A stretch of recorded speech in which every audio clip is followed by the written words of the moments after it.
I am so pleased to welcome to Studio Q Simon LeBon. Hello. Hello, how are you doing? I'm well, thanks. And John Taylor, hello. Hello. Hello. Nice to be here. Thank you. So this album, I want to get into the collaborators because it is so rich in these extraordinary collaborators. Simon, why was the band in the mood to bring other people in to play on this record? Well, I wasn't. Oh, you weren't? No, No. I've always resisted it in the past. I've always thought it was a bit bogus, I'm always trying to jump on somebody else's bandwagon.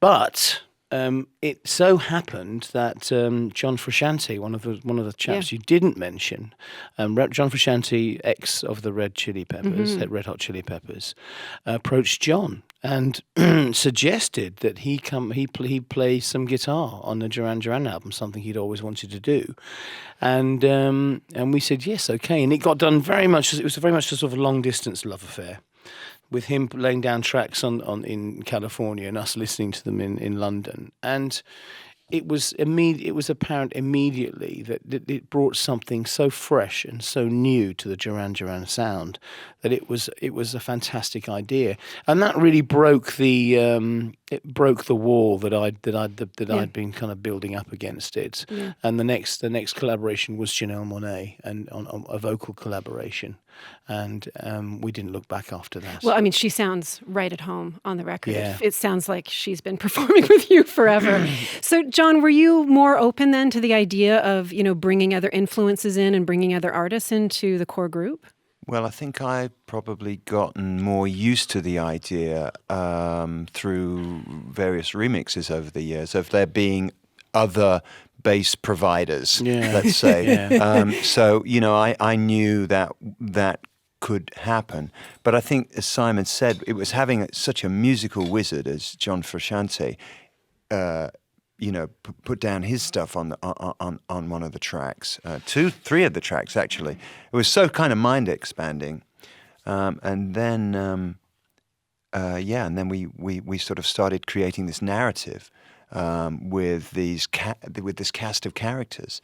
It became like they're almost like little skits almost that take place within the context of the album, and I think it gave the album it just broadened the reach of the album, the message of the album, if you like, and it's quite a mixed bag, And we've had a lot of them join us on stage on this tour. I mean, discovering Kaiser, one of the greatest living Canadians. Yeah, she sounds terrific. I mean, she came to the studio, and we've all been in love with her ever since we met her. Actually, she's amazing, and any chance we have, to play with her, to perform with her. We love her, it's great. So, you end up making a few new friends. Yeah. Well, speaking of that, because again, you as a group, I mean, the core 4 of you now have been together for so long. And in terms of keeping, to use a sort of a marriage analogy, to keep things fresh, to keep the thrill and the tension, is it helpful to bring in those other collaborators? Yes, it is. I think because ultimately what keeps the marriage fresh in our job is the music. And anything you can do to make that exciting and to challenge each other and to challenge yourself as well is going to make it. It makes it more fun when you're in the studio putting the stuff down.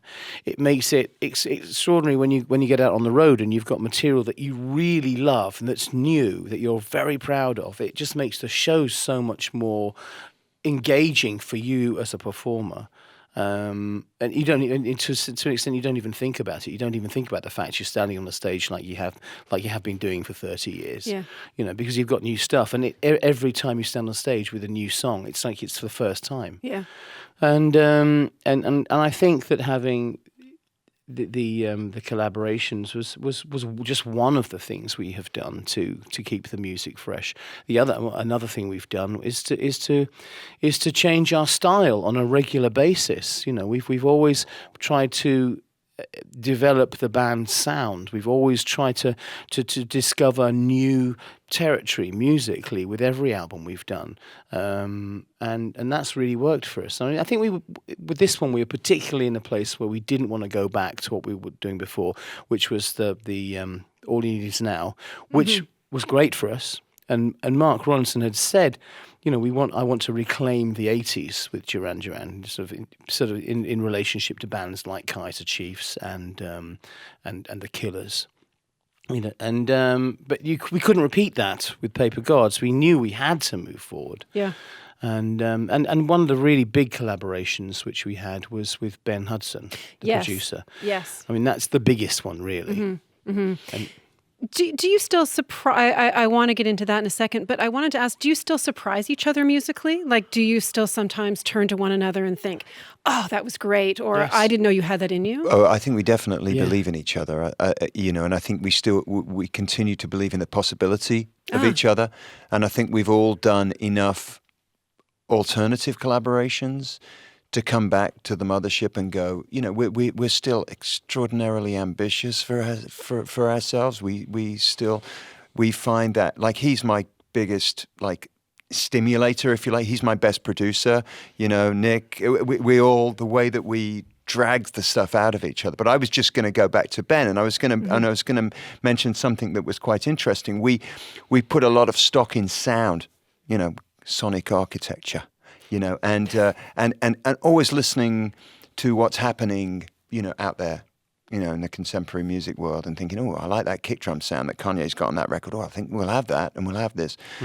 But, and it's relatively easy to upgrade your sound. What we really worked on this album was the lyrics, because Simon mentioned earlier about constantly needing to upgrade the sound, And I think that what I learned on this record was, wow, how pop lyrics, how they've evolved, and how things that you would have said 10 years ago, 20 years ago, 30 years ago, just don't work anymore.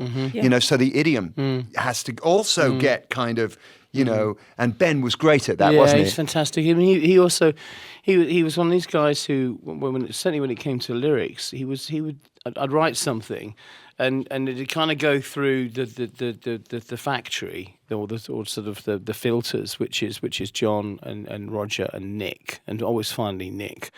And Nick could kind of be going, oh no, I think it could be better than that. And Ben was the guy who'd come along and go, actually, no, that's actually quite good.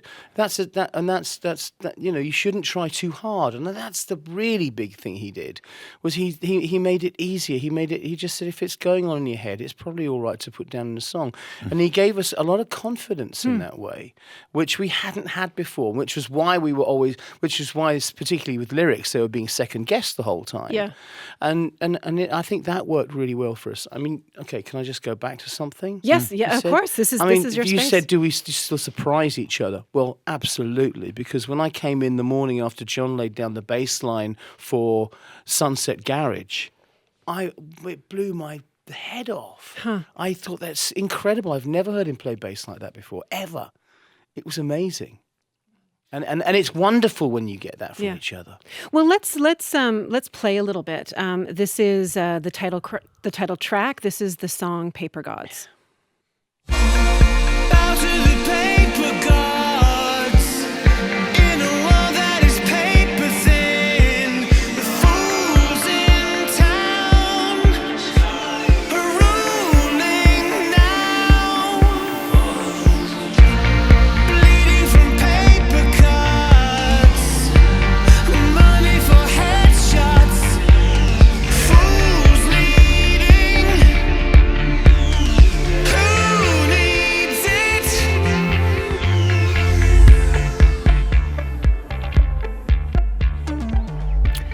I'm Rachel Giza. You're listening to Q, and that was a taste of the title track from Duran Duran's latest record, Paper Gods. I'm speaking with Simon Le Bon and John Taylor. Simon, you were just talking about lyrics, and Paper Gods is a very political song. It's about the cruel side of capitalism. It's about consumption. Was there a specific thing that inspired, a specific event or something that you were thinking about at the time that inspired this particular song? Well, I think not so much something that happened in real life. The thing that happened was the two words, paper and gods, and that came from the melody, which was actually quite a nice story how this one happened. Please tell it. I'd left the studio early, as I usually do. Is that true? To go to go John's home smiling. and to go and watch football or something, and they came back in the next day and they said, "Oh, we did something great last night." I said, "You did? You know I'm not going to like it because I wasn't here when you did it." Oh, and I said, "Okay, go and play it then." Yeah. They play it and they go, and I'm listening to it. Go, nah, I'm not hearing anything. I told you wouldn't like it. And they were a little crestfallen, but I actually went to the loo, and I'm in the loo, and while I'm in the loo, this melody comes into my head, that da da da da da da, and I thought that's actually quite good. And it put me in a little dilemma then because of my pride. I wanted to walk in and go, come on, okay, what are we going to do? What are we going to start up next? But I think I was humming it as I came out of the toilet, and Ben heard it and he said, "That's good." I said, "Yeah, it is actually, isn't it?" And I put it down, and it was that da da da da da da, paper gods. And the two words happened really at the same time as the melody did, and then the paper and gods next to each other. They're quite odd. It's quite an odd juxtaposition of words. Yes, high low, and I started to think, what does it mean? And what's paper and what's gods? Well, there's a lot of things, but money being one, and that's what really inspired the whole thing. It's people just sacrificing everything for money. The paper gods, which are banknotes, really. The in addition to that song, there's other sort of themes running through the record, references in the lyrics. There's a lot about time, sort of past, present, future, the speed of things that comes up again. Was that conscious? Was that something that given that you have so many different collaborators and people coming in, and the sound is really, I think varied. Time was a very important theme on this album, particularly given the fact that we gave ourselves so much time to make the album. The one promise we made to each other was that time was not going to be a limiting factor on this album. And I think hence the line in Pressure Off, are we living too fast, for example, is really a reference to that. The fact that if you slow things down a little bit, give yourself time to figure out what you actually want. Yeah. And is that a luxury you haven't given yourself in the past, to give yourself that kind of time to? Well, I think create? it's a delicate subject for an artist, because I think we found when we were younger we worked better to a schedule, and I always remember, like, mid-80s, I think it was before we started work on the Wedding album, and I remember sitting with the managing director of EMI and him saying to us, "Listen, fellas," and we were kind of in that lull where we'd sort of like fallen out of that first phase of fan love, and it was like, okay, well, where Duran Duran going to go? And this guy said, "Listen, just take your time and just make the right album." And I remember, and I always look back on that as being just like, that was like one of the worst things anybody can say to a bunch of guys who ultimately are going to say, "You know what, I'm going to go and watch some football." Right. Instead of doing this. And I think that, pressure is good in a way, but at the same time, the album before, I remember I was living in Los Angeles, and every time we had like a week off, I'd go running back to LA, and it became a bit of a thing, that was determining the tempo and the rhythm of the work. And I said to myself, okay, I'm not leaving until this is done. So that was my commitment to the thing. And yeah, it's like we have these cycles. We have these like recording, touring cycles. We kind of like, they're the circadian rhythms that we live by. Yeah. With occasional vacations and occasional time spent with family, but they're kind of like, that's not really important. What's really important is maintaining this rhythm of work. And it's like left brain, right brain activities that we do. And so we get done with sort of what could be like an 18-month touring schedule, and then everybody's ready to go back into the studio and start creating something new. But that's when I do go. That's when I go on holiday. Yeah. But like, is the rush that big? Because then it just means we finish it, and then we're back on cycle B. So it's finding that balance between life and work. Well, I think of this in terms of like you sort of thinking about your work and the rhythm. when I think about the album cover of Paper Gods, there's some images from your past. Yes. That even though this is a record that's Yes. very much moving forward, Yeah. and even I sort of feel like there's some sounds of some songs like the funk of Notorious. You can hear some of that on the new record. So it feels like there is sort of not necessarily reckoning with the past, but you're sort of looking back at some of your. That's very interesting because, it wasn't our idea to come up with those images at all. That was very much Alex Israel, the artist. We'd seen his work, and we wanted his thing, his shtick, actually. And when I first saw it, I went, oh no, it's like it's retro. It looks like a Greatest Hits cover to me because it's got it's got the snake from Union of the Snake, it's got the Resta from Girls on Film, it's got the high heels and the cocktail from Rio and et cetera, et cetera. But I showed it to my wife Yasmin, and she went, "Oh, that's really good. I like that." And I think the same thing happened with all of us. But all of our partners looked at the thing and said, "No, you're wrong. It's really good." Yeah. And we all came round to it. We all warmed to it, and now I think it's one of the best album covers we've ever had. Yeah. And I think. I don't think we were necessarily looking back. Certainly, I mean there are things. I mean, like but it's not really. There are things where you look back. I mean, there's the line in what's it? Kill me with silence, which is to drive another lad insane, which is a reference to Bowie. Yeah, But I think, actually, if you're honest about it. Everything you do references your life in the past in some way. Mm-hmm. Were you sort of having a similar experience in terms of thinking about past influences or past sounds, or thinking about constantly? Yeah. It's the constant dialogue because you're.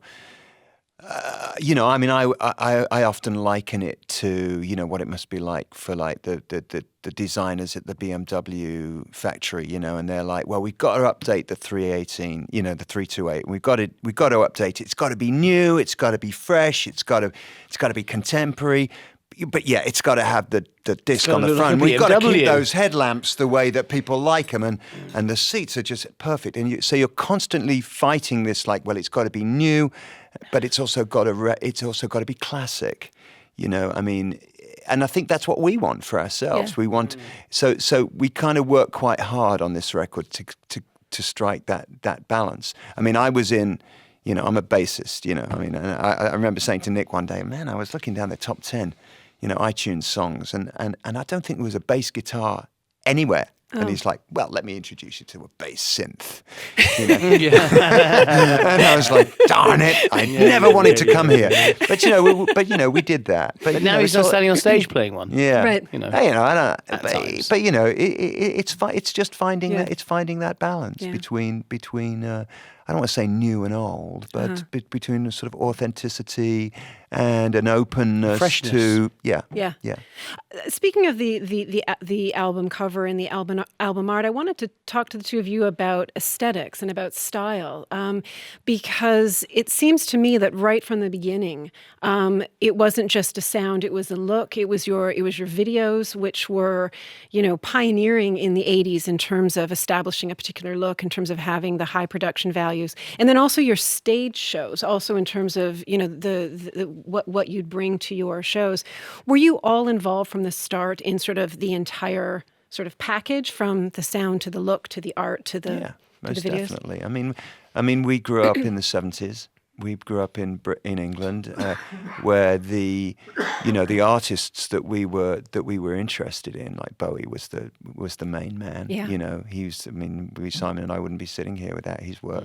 And so many other artists from that period. It was, I think the word is gestalt. It's everything that you did. It was like a look, and it was like the album cover. You got the new album, and you looked at the cover, and you went, wow, this is going to take the music to a whole new place.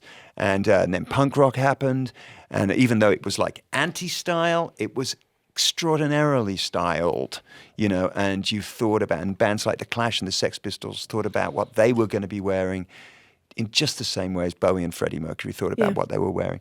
We knew we didn't want to be like a denim and leather band. Well, no, we don't mind a bit of leather now and again, but we knew we didn't want to be a denim band. Yeah. And I mean, for us, it's part of the fun of it, you know. And we know we're getting somewhere with our music when we're in the studio for these extended periods of time. When we start thinking, oh, you know, what could this look like on stage, you know, and what kind of what the video could be like for this. I mean, it's we have an incredible toy box to work with. Actually, the way we've got it now, I mean, I think it's the most amazing staging we've ever had, because we've got this. We're actually sort of in the video screen. Because we've got two screens. We've got one big one behind us, and then we've got this ribbon that runs around at the front. So you can actually it can be in front of you if you go up on a riser, or you can stand in front of it and you appear to be just floating in front of it. It's really clever, actually. Wow. And do you feel like that experience then too, of when you then, you know, shoot the video, when you perform, are you also then accessing different depths of the songs that you didn't realize were there yet? Well, I think really usually when you shoot a video, you've hired a video director to come and to really give you what he is inspired to do by the music. Usually, yeah. I mean, there's things. I mean, the last one we did, which is Pressure Off. Well, it's the second to last one. It's very much a performance video, and I think it's more us. It's about us expressing our feelings through the music and through the imagery, really. But sometimes, sometimes, for example, when you got something like Hungry Like the Wolf, which Russell shot out in Sri Lanka, it was, you know, it's his vision of sort of his kind of slightly apocalypse now kind of vibe that he wanted to project on the band. And then there are other times like Wild Boys where we'd actually be coming up with the images ourselves. It's a mixture, actually. Do you think that videos have a different relevance or power now, or do you think that they have the same kind of power that they did in the 80s? I think it's the trickiest aspect of what we do for us now. How so?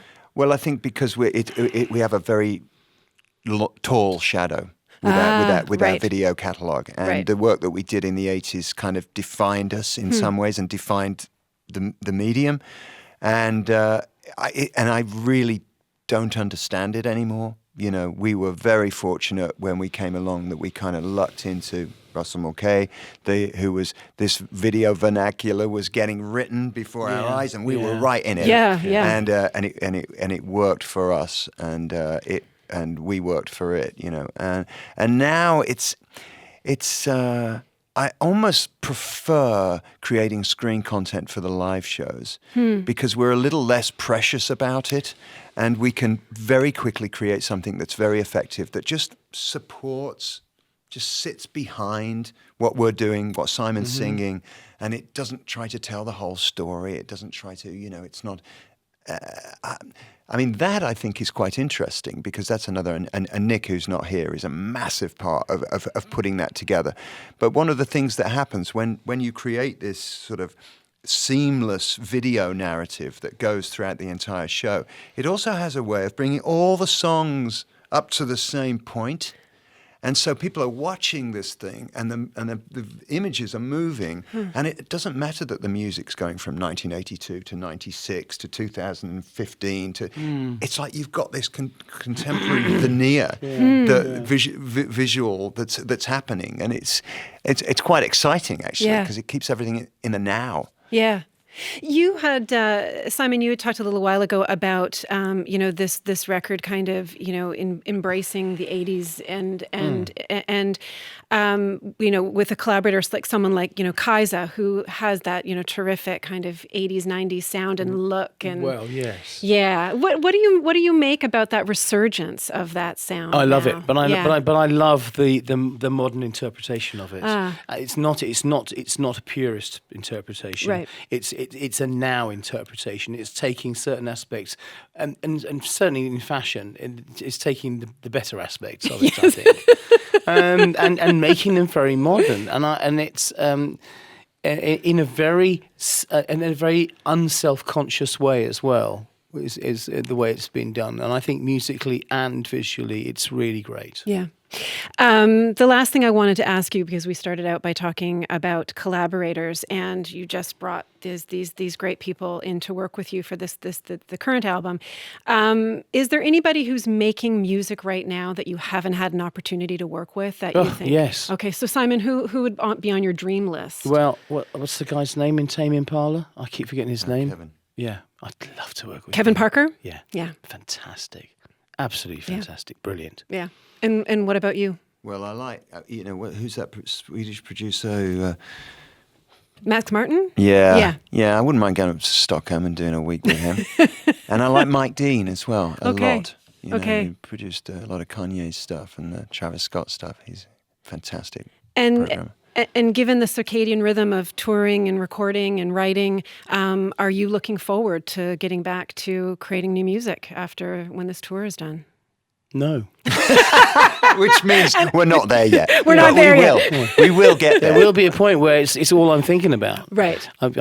It's time to go and do new stuff, and the trick is timing and getting it right, and going in when you want to be going, not when somebody else is telling you should be going in. Yeah. Thanks so much. It was such a joy to talk to the both of you. Thank you.